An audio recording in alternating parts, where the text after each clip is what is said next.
বাংলাদেশের জনগণকে বারবার সেই সাপ লুডু খেলার মতো 93 থেকে 3-এ চলে আসতে হইতেছে। এই পথে যারাই বাধা সৃষ্টি করবে আমরা তাদেরকে ওই সাপ খেলার লুডুর সাপ বলে মনে অবশ্যই আমরা সংস্কার চাই। আমাদের যে বেশি সংস্কার তো আর কেউ চায় না, কখনো চায় নাই। আমরা যখন বলেছি যে পরপর 2 বারের বেশি কোনো কেউ প্রধানমন্ত্রী থাকতে পারবে না, তার আগে এই বাংলাদেশের কোন রাজনৈতিক দল কেউ কখনো বলে নাই যে এরকম একটা ব্যবস্থা করা হোক। আমরা দ্বিকক্ষ বিশিষ্ট সংসদের কথা যখন বলেছি তার আগে কোনো রাজনৈতিক দল এই প্রস্তাব করে নাই।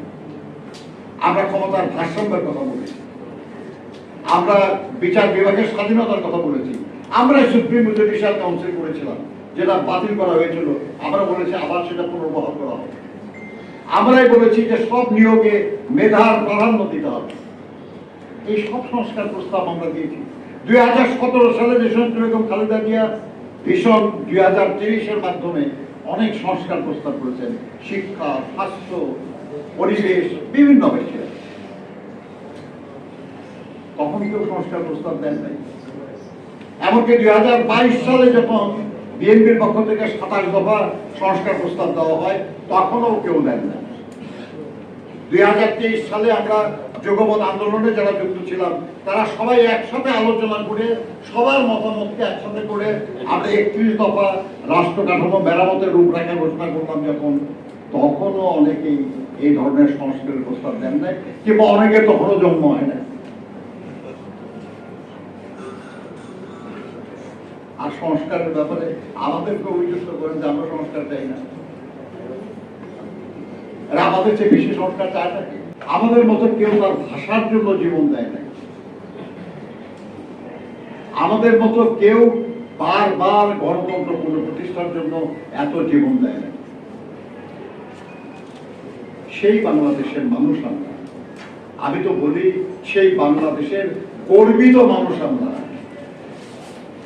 যারা ভাষার জন্য জীবন দিয়েছিল, যারা গণতন্ত্রের জন্য জীবন দিয়েছে, যারা স্বাধীনতার জন্য জীবন দিয়েছে এবং এখনো সেই গণতন্ত্রের প্রত্যাশায় বসে আছে। সেই গণতন্ত্র পুনঃপ্রতিষ্ঠার জন্য কথা বলছি, স্লোগান দিচ্ছি, সবার সমাবেশ। কতদিন, কতবার আমাদেরকে এই কাজ করতে হবে। ছেলেমেয়েরা প্রাইমারি স্কুলে পড়ে, পরিশ্রম করে, পাস করে হাই স্কুলে যায়, হাই স্কুলে পড়াশোনা করে, কষ্ট করে কলেজে যায়, সেখানে পড়াশোনা করে, কষ্ট করে ইউনিভার্সিটিতে যায়। আর আমাদেরকে এই বাংলাদেশের জনগণকে বারবার সেই সাপ লুডু খেলার মতো 93 থেকে 3-এ চলে আসতে হইতেছে।